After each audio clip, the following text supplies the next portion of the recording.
The little town was quiet most of the time.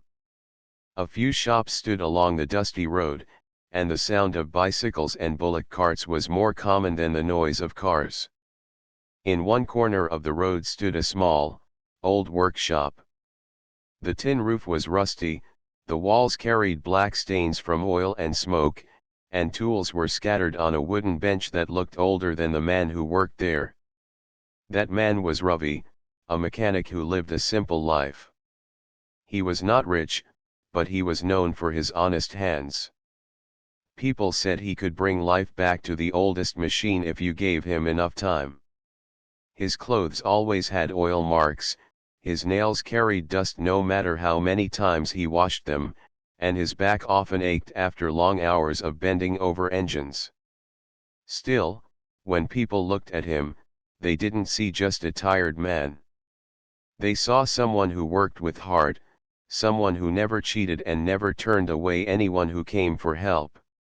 Ravi was not alone in this world. He had a little daughter, Meera, who was just 7 years old. She was the brightest part of his life, the reason he smiled after the hardest days. Her laughter filled their tiny home, which stood behind the workshop.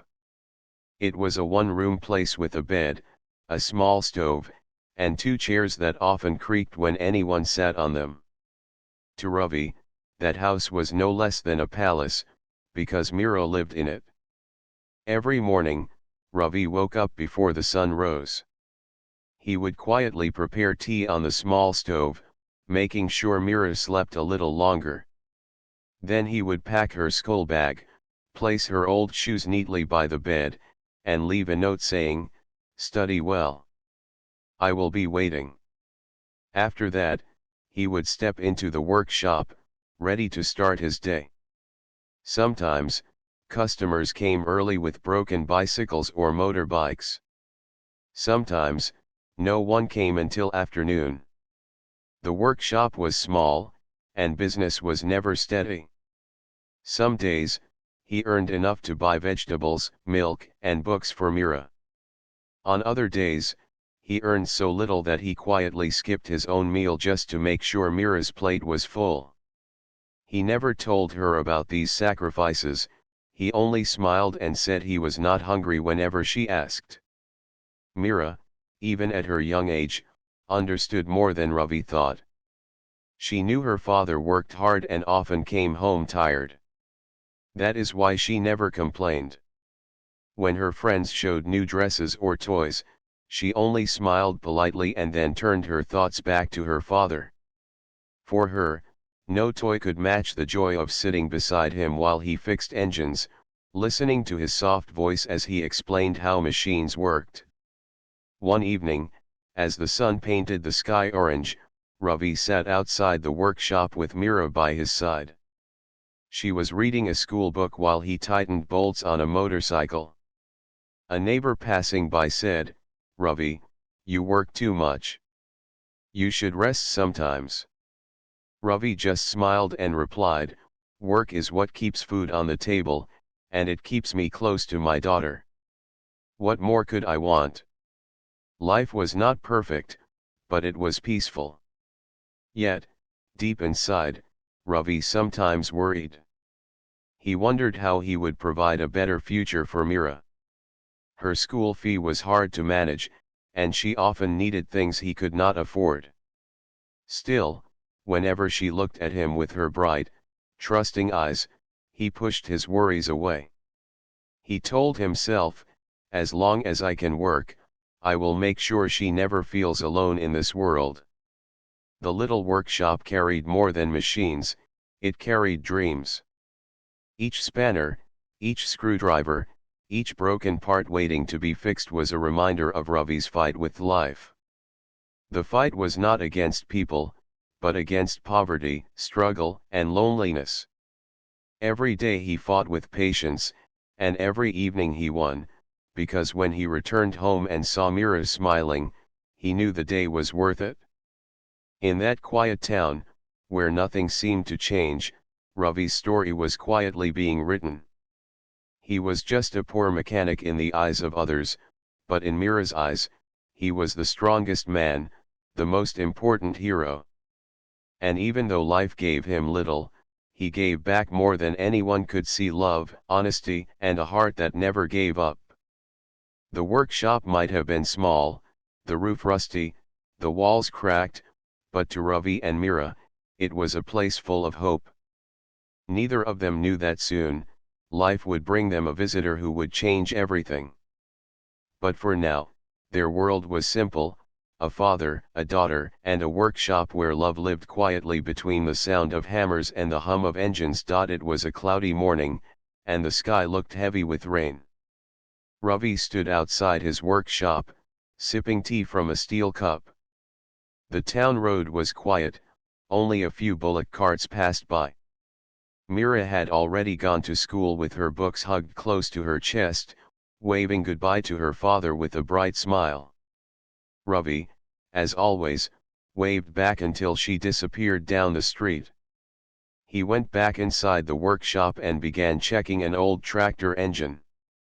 The smell of oil filled the air, and the only sound was the clinking of his tools. Hours passed without a customer, and Ravi wondered how the day would go. Work was his only way to keep things running at home, and every quiet day added to his worries. Just when he thought it would be another slow afternoon, a noise came from the road. An old farm truck rolled forward, coughing and groaning as if it could stop any moment. Behind the wheel sat a young woman, her face calm but slightly worried. She tried pressing the accelerator, but the truck made a loud bang and finally stopped right outside Ravi's workshop. The woman stepped out quickly. She wore a simple cotton dress, her hair tied back neatly. There was no sign of luxury in her appearance, but her eyes had a quiet grace. "Excuse me," she called politely, "is this your workshop?" Ravi wiped his hands on a piece of cloth and nodded. "Yes, madam. Looks like your truck gave up on you." She smiled faintly. "It did. I was hoping you might take a look." It stopped suddenly on the road. "I don't know much about machines." Ravi walked toward the truck, gently pushed it closer to the shade, and opened the bonnet. He peered inside, tapping and checking parts carefully. The smell of burnt oil hit his nose. He murmured, "Your engine is tired. Some parts are worn out. It will take time." The woman looked a little nervous. "Is it very serious? I need this truck for the farm. Without it, things will be difficult." Ravi closed the bonnet and gave a reassuring smile. "Don't worry. I will try my best. It may take a day or two if I have to make a part by hand. But I promise, I won't leave it half done." The honesty in his voice surprised her. Many mechanics she had met before spoke in complicated words or demanded money first. This man seemed different: calm, steady, and focused only on the work. She extended her hand politely. "My name is Anita. Thank you for helping." Ravi shook her hand with his rough, oil-marked fingers. "I'm Ravi. No need to thank me, it's my work." Anita watched him as he bent over the engine again. His movements were slow but sure, like someone who had learned everything through years of practice rather than books. She noticed the tools he used most were old, their handles cracked, yet he handled them with care, as if they were treasures. The rain finally began to fall, tapping gently on the tin roof of the workshop. Anita stepped inside to avoid getting wet. She saw a small corner with a wooden chair and a stack of school books. On top of the books was a tiny lunchbox and a pair of shoes neatly placed. "Your daughter?" Anita asked softly. Ravi glanced at the books and nodded with pride in his eyes. "Yes. Her name is Mira. She studies hard. I want her to have a better life than this." Anita felt her heart warm at the way he spoke. It was not the words, but the love hidden in them. She sat on the old chair and watched him work. Time passed quietly, broken only by the sound of rain and Ravi's tools clicking against the engine. After an hour, Ravi stood up, wiping sweat from his forehead. The good news is I can fix it. The bad news is I'll need to make a new gasket. It may take tonight and tomorrow morning. Anita nodded. That's fine. Please don't hurry. I'd rather you do it properly. Ravi looked at her in surprise. Most customers grew impatient when repairs took time. But this woman seemed patient, almost trusting. As the rain slowed down, Anita prepared to leave. I'll come back tomorrow to check. Thank you again, Ravi. He simply nodded. Your truck will be ready soon. When Anita walked away with her umbrella, Ravi felt something unusual. She was a stranger, yet her presence left behind a calmness in the workshop. He shook his head and went back to the engine. For him, it was just another job, but destiny had quietly opened a new page in his life. That evening, when Mira returned from school, she saw the big truck in the workshop. Papa, whose is this? She asked curiously. Ravi smiled and patted her head. A lady named Anita.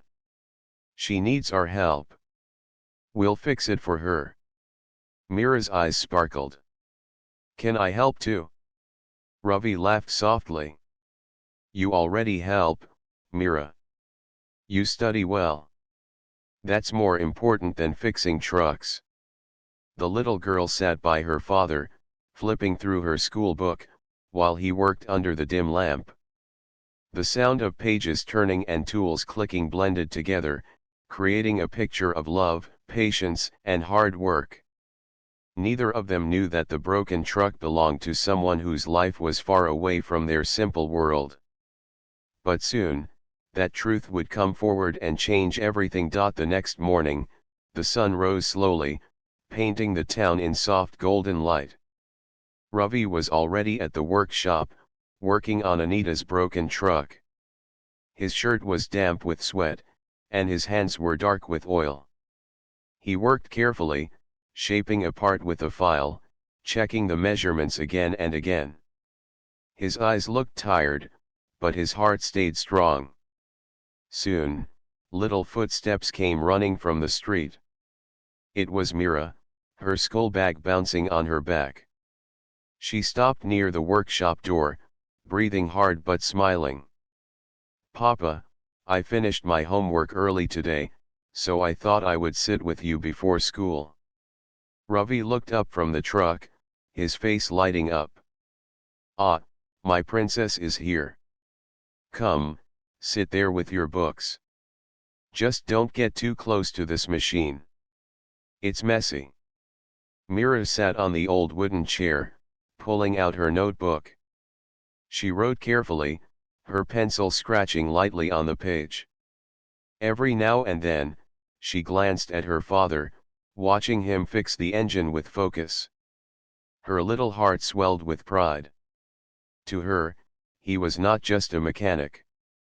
He was the strongest, kindest man she knew. Not long after, Anita walked into the workshop. She had promised to check on the truck, and though she looked calm, inside she felt curious.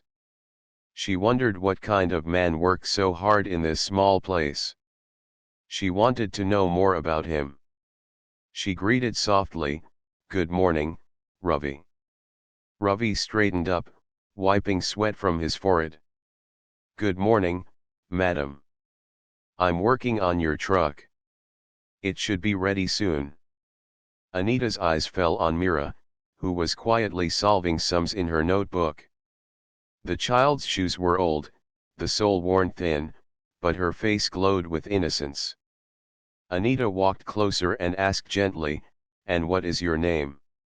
Mira looked up shyly. "My name is Mira, Auntie."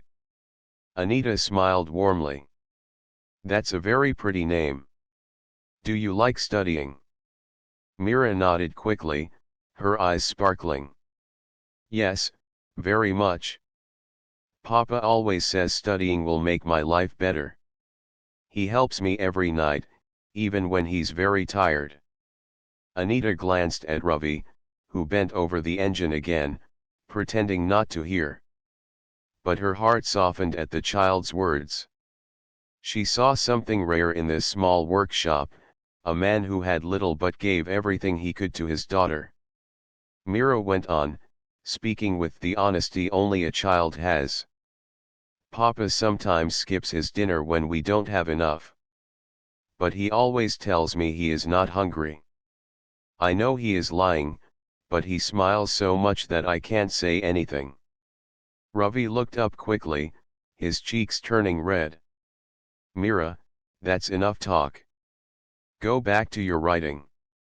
The girl giggled and bent her head over the notebook again.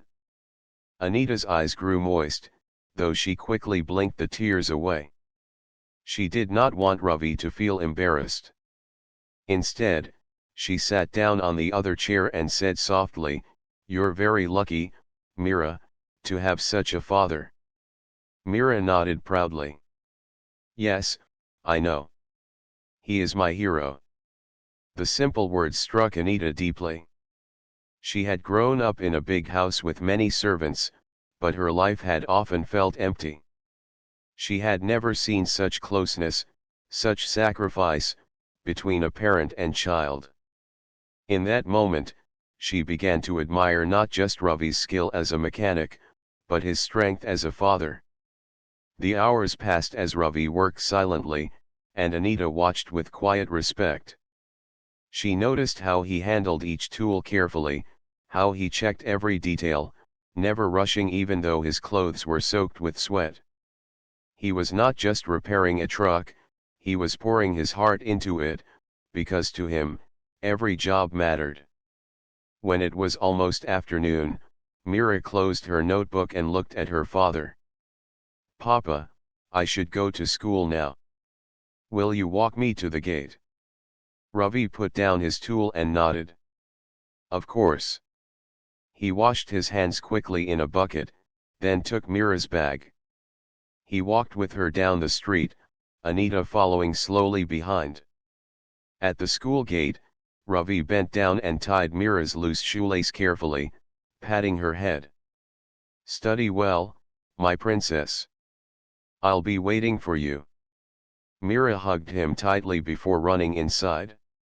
Ravi stood there until she disappeared through the school door. Anita watched the whole scene from a distance, her heart touched. She thought, this man may be poor, but he is richer than most people I know. When they returned to the workshop, Anita said softly, "Ravi, you're doing a wonderful job as a father. Mira is blessed." Ravi looked a little embarrassed but replied simply, "I don't know if I'm wonderful. I only try. She is all I have." Anita smiled gently, but inside she was moved. She had come to fix a broken truck, yet she was beginning to see something far more important: a story of love, sacrifice, and hope. She didn't say much more that day, but she knew she would return, not only to check her truck but also to learn more about this father and daughter whose simple life carried so much meaning. The little workshop, with its cracked walls and old tools, had become a place where two different worlds met. And as Anita walked home that day, she couldn't stop thinking about Mira's innocent words and Ravi's quiet strength. Something was changing in her heart, though she didn't yet understand how big that change would be. That evening, the sun slowly sank behind the trees, leaving the small town in a blanket of orange and purple light. The sound of crickets began to rise, and one by one, lamps were lit in the houses. But in Ravi's little workshop, the day was far from over. The farm truck stood in the middle of the floor, its engine parts spread out like pieces of a puzzle. Ravi sat on a wooden stool with a small lamp hanging above his head. His face was tired, but his eyes carried determination. He knew Anita was depending on him, and he could not fail. Mira sat nearby, swinging her legs gently as she ate the last piece of her dinner.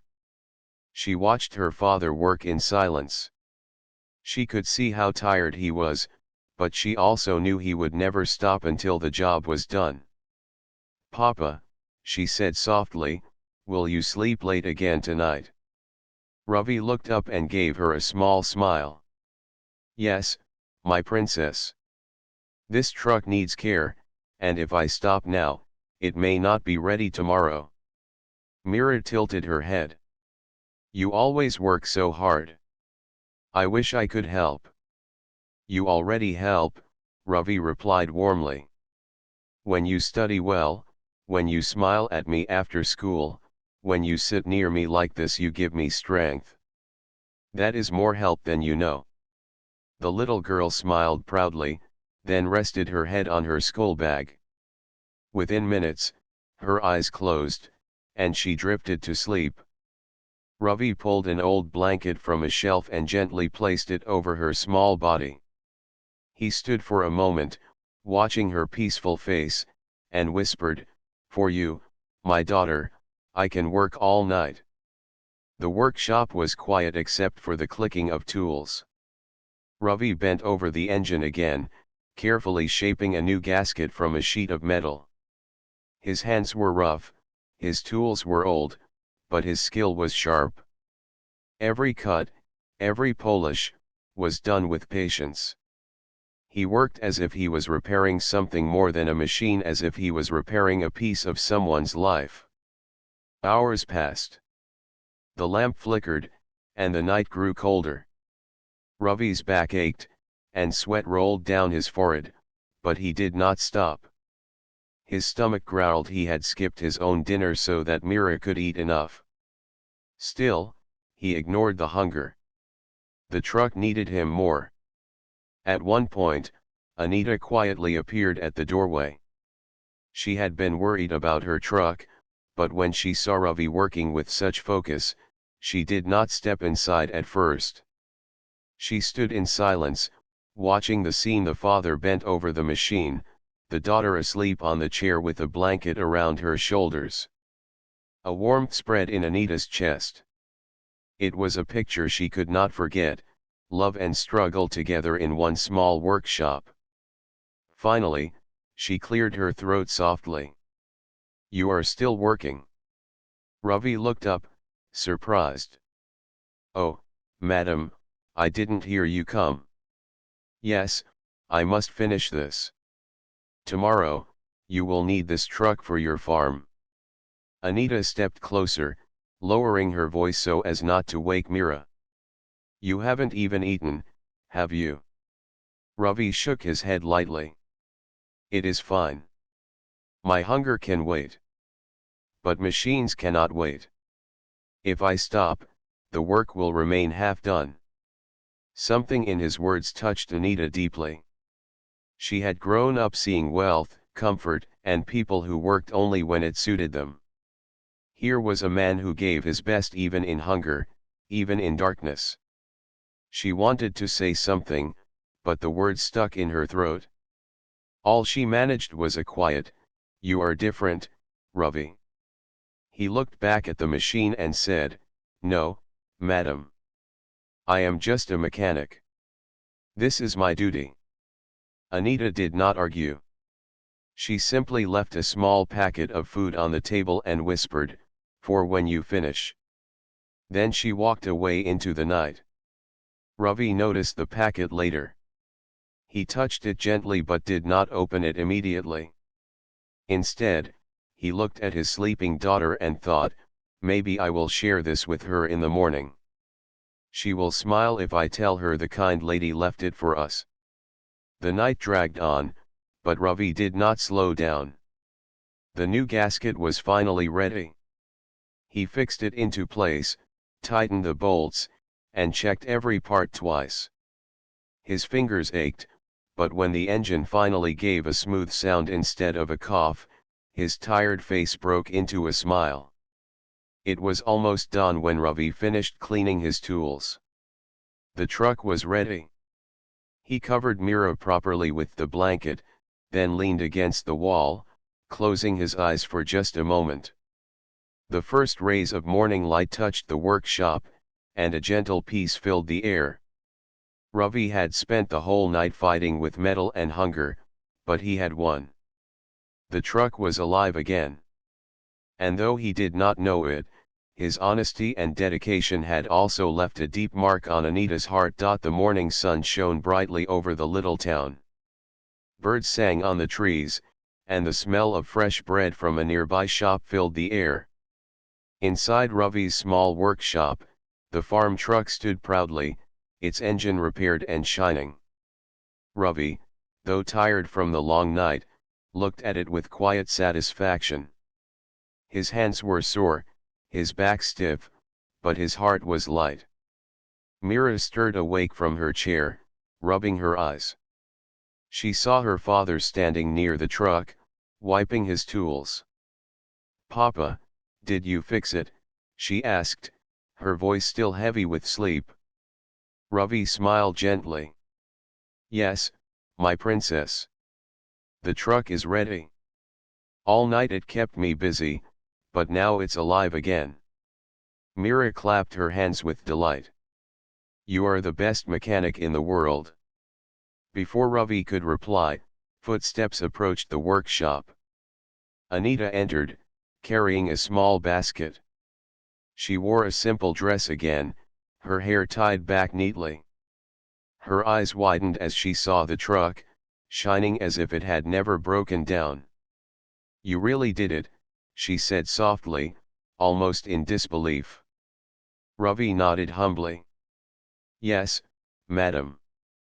It was difficult, but it's working now. You can take it today." Anita stepped closer, her eyes moving from the truck to Ravi's tired face. "You must not have slept at all." Ravi shrugged lightly. "It does not matter. The important thing is that your work will not stop."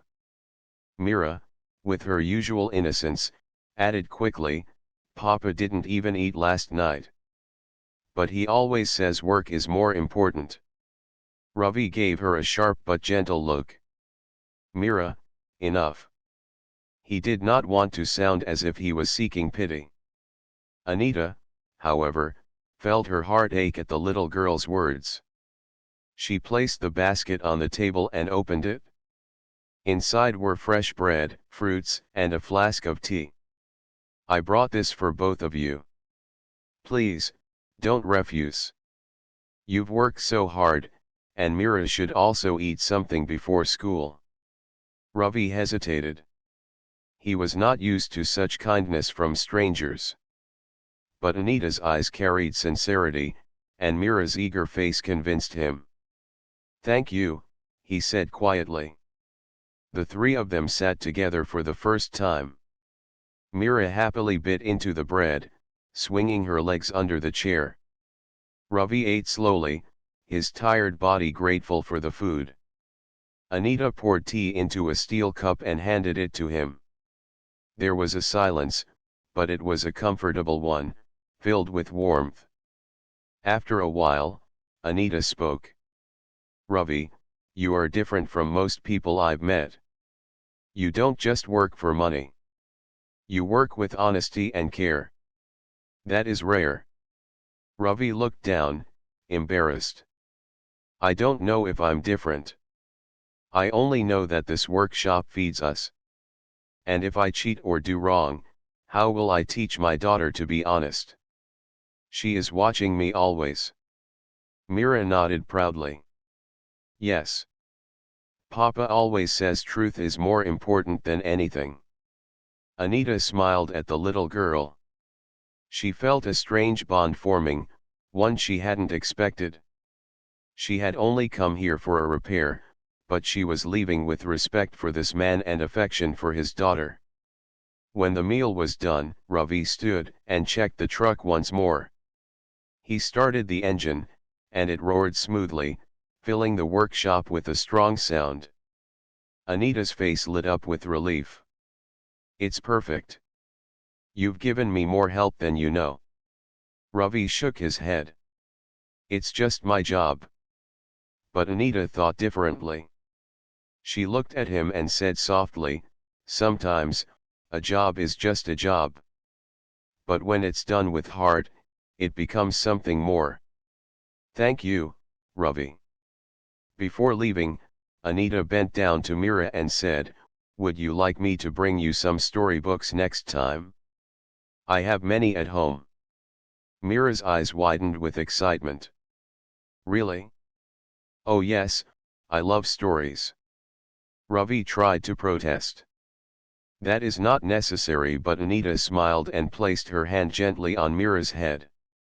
It's no trouble. Children should read stories. Let me bring them. For the first time in a long while, Ravi felt something unusual trust in a stranger. He simply nodded. Anita drove away in the truck, waving goodbye. The sound of the engine was strong, but in Ravi's heart, the silence she left behind felt louder. He looked at Mira, who was still smiling about the promise of books. Papa, she whispered, Anita auntie is very kind. Will she come again? Ravi looked at his daughter, then at the empty road, and said softly, maybe. Some people come into our lives for a reason. He didn't know it yet, but Anita would indeed return not just as a customer, but as a friend who would change their lives in ways he could not imagine. The small workshop, once only filled with the smell of oil and the sound of tools, had now begun to carry something new, the first spark of friendship. The days rolled by, and life in the little town continued in its quiet rhythm. Ravi's workshop was busy with small repairs, bicycles, old motorbikes, sometimes tractors. But in between those jobs, Anita often returned. Sometimes she came to check her truck, though it was already running perfectly. Sometimes she came with fresh fruits for Mira, or storybooks she had promised. Each time, the workshop seemed brighter. Mira grew fond of Anita quickly. The little girl would sit close, listening eagerly as Anita read aloud from the colorful books. Her laughter echoed in the workshop, filling it with joy. Ravi often watched from a distance, surprised by how easily Anita fit into their small world. One afternoon, however, the peace of the town was stirred by whispers. People gathered near the tea stall, talking excitedly. A farmer who had visited the big estate on the edge of town had brought surprising news: the estate's young heiress was staying nearby. She was not just the daughter of a farmer, as many thought. She belonged to a wealthy family that owned lands and businesses far beyond the small town. Ravi heard the whispers when he went to fetch spare parts. At first, he paid no attention. Stories often floated in small towns, and most of them faded quickly. But when the men at the stall described the woman, his heart skipped. Simple clothes, polite manner, graceful eyes, it sounded like Anita. He walked back to the workshop with heavy steps. Could it be true? Was the woman who came every week, who sat with his daughter, who smiled so kindly, really an heiress? That evening, when Anita arrived with a basket of fruits, Ravi could no longer keep silent. He greeted her politely, but his voice carried unease. Madam, he began, people in town are saying something. They say you are not only a farmer's daughter. They say you are the heiress of the big estate. Anita paused, setting the basket on the table. For a moment, she did not answer. Then she looked at Ravi calmly and said, "It is true." The simple words hit Ravi harder than he expected. He stood still, cloth in hand, not knowing what to say. Mira looked between them with wide eyes, not understanding the weight of the conversation. Ravi finally spoke, his voice low. "Why did you not tell me?" Anita stepped closer, her tone gentle. "Because I did not want you to see me as only that. In the estate, People treat me with formality, sometimes with fear. I did not want that here. I wanted to be just Anita, the woman who needed help with her truck. Ravi shook his head slowly. But you are different from us. You belong to a world far from this workshop. Why would you spend time here with me and my daughter? Anita's eyes softened. Because here, I found something that money cannot buy. In this small place, I saw honesty, love, and simplicity. Ravi, when I see you working so hard for Mira, when I hear her laughter as she sits beside you, I see a life richer than any estate. Her words carried warmth, but Ravi's heart was torn. He was proud, yet also afraid. Proud that someone like Anita respected his work, but afraid of the distance between their worlds. He looked at Mira, who was happily holding one of the new books. How could he allow his daughter to grow attached to someone who might one day walk away into her own rich world? That night, Ravi sat alone after putting Mira to bed. The lamp flickered as he stared at his rough hands. He whispered to himself, "She is kind, but she belongs to a life of wealth. I must not forget who I am, a poor mechanic. I cannot let hope grow where it does not belong." The next day, Anita returned, as if nothing had changed. She greeted Mira warmly and began reading another story. Ravi, however, stayed quieter than usual. His words were short, his eyes avoiding hers. Anita noticed and finally asked, "Ravi, why are you distant today?" He hesitated, then answered honestly, "Because I fear this friendship will not last. You have a world waiting for you, a world I cannot enter. And when you leave, my daughter will miss you. I do not want her heart to hurt." Anita listened carefully, her eyes serious. Then she said softly, "You are right, Ravi. My world is different. But friendship is not about wealth. It is about hearts. If you allow it, I want to remain part of Mira's life. Not out of pity, but out of respect and love."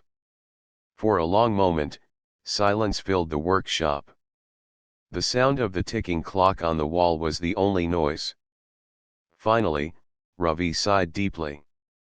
He looked at Mira, who was giggling at the story Anita had just read. The joy on her face was clear. He whispered, almost to himself, maybe some friendships are written by fate." Anita smiled gently, her eyes glistening.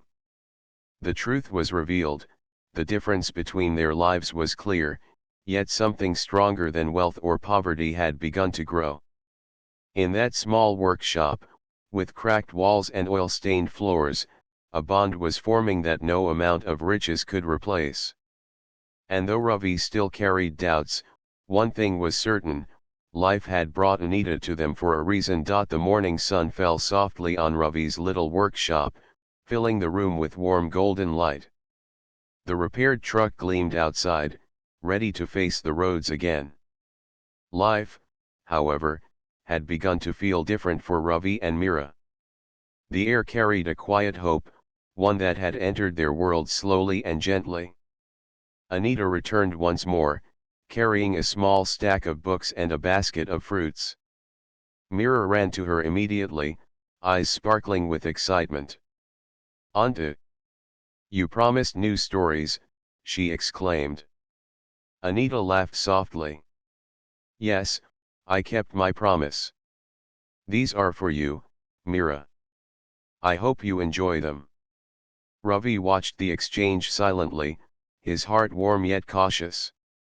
Anita had become a part of their lives, but the truth of her wealth still weighed on him. He was a simple mechanic, living day by day, and she belonged to a world far away from his own. "Ravi," Anita said softly as she handed him a small package, "I have something for you too." He looked at her, curious. Inside the package was a set of new tools, better quality than anything he had owned before. He touched them carefully, unsure how to react. "Madam, this is too much," he said quietly. Anita shook her head. "It is not a gift to change your life. It is to make your work easier. You work so hard, and I want to help, in a way I can." Ravi nodded slowly. He felt gratitude, but more than that, he felt respect for her understanding. She did not see him as poor or unworthy. She saw him as a man with talent, honesty, and heart. Days turned into weeks, and Anita continued to visit. She brought books for Mira, small treats, and sometimes advice for Ravi on repairs that were difficult to manage. Slowly, the workshop became brighter, not just from the lamp or the open windows, but from laughter, kindness, and trust. One afternoon, as Ravi tightened the bolts on a tractor engine, Mira tugged at his sleeve. "Papa, Anta says she can help me go to a better school. Can we ask her?" Ravi paused, his hands stilling over the tools. He looked at his daughter's hopeful face and felt a mix of pride and fear. Better education meant a chance at a future beyond struggle. But it also meant relying on someone from a world so far from his own. Anita, who was sitting nearby reading a story, smiled gently. "Ravi," she said softly, "I want Mira to have every opportunity. I cannot do much for you, but for her, I can help. She is brilliant, and she deserves a chance to shine." Ravi's throat tightened. He wanted to refuse, to protect his pride, but he also wanted Mira to have a life better than he could offer alone. Finally, he whispered, "If you think it is best, we will accept your help." Mira clapped her hands in joy, hugging Anita tightly. "Thank you. Thank you so much." Anita laughed, hugging the little girl back. Ravi watched the scene, his heart swelling with a mix of relief and happiness. For the first time, he allowed himself to believe that life could be better, that his daughter could dream bigger than he ever imagined. Weeks later, Mira began attending a better school, one with brighter classrooms and more books. Anita visited regularly, helping Ravi understand how to support her education. Slowly, the small workshop, which had only seen engines and tools, became a place of learning, friendship, and hope. One evening, as the sun set behind the hills, Ravi and Anita sat together outside the workshop. Mira was inside, reading one of her new storybooks by the light of a lamp. The air was cool, and the day's work was done. Anita spoke softly, "Ravi, you have a wonderful daughter. And you are remarkable too. I respect you more than I can say." Ravi smiled quietly, feeling a strange calm he had not felt before. "Thank you, Anita. You have brought so much into our lives, but I hope you know, it is Mira who brought joy to me. She is my everything." Anita nodded, understanding completely. "And because of her, I found a friendship I never expected. This little workshop has more heart than many palaces I've seen." Ravi chuckled softly. "Perhaps it is not about wealth or walls. Perhaps it is about love and honesty." Anita smiled, the orange glow of the sunset reflecting in her eyes. "Yes, and in that, you are rich beyond measure." The sound of Mira's laughter drifted from inside, and Ravi stood, feeling a wave of happiness. He looked at Anita and said, "Thank you, for being here. Not for the gifts, but for being a friend to us." Anita nodded. "Always, Ravi. Always." And so, life in the little workshop changed not in grandeur, not in riches, but in ways more beautiful. Mira had opportunities, Ravi had respect and friendship, and Anita had found warmth that money could never buy. The workshop, once quiet and lonely, now carried laughter, learning, and hope for the future. Ravi watched his daughter run inside to show Anita her new storybook, smiling with pride and love. He realized that the world outside might be big and harsh, but within the walls of this small workshop, life had given him something priceless: friendship, trust, and a new beginning. The sun dipped below the horizon, and the little town settled into night. Inside the workshop, laughter and the soft turning of pages carried on. In that moment, Ravi knew this was the life he wanted: simple, honest, and full of love. And he would protect it, cherish it, and grow it, with Mira by his side and Anita as a friend who would always be part of their world.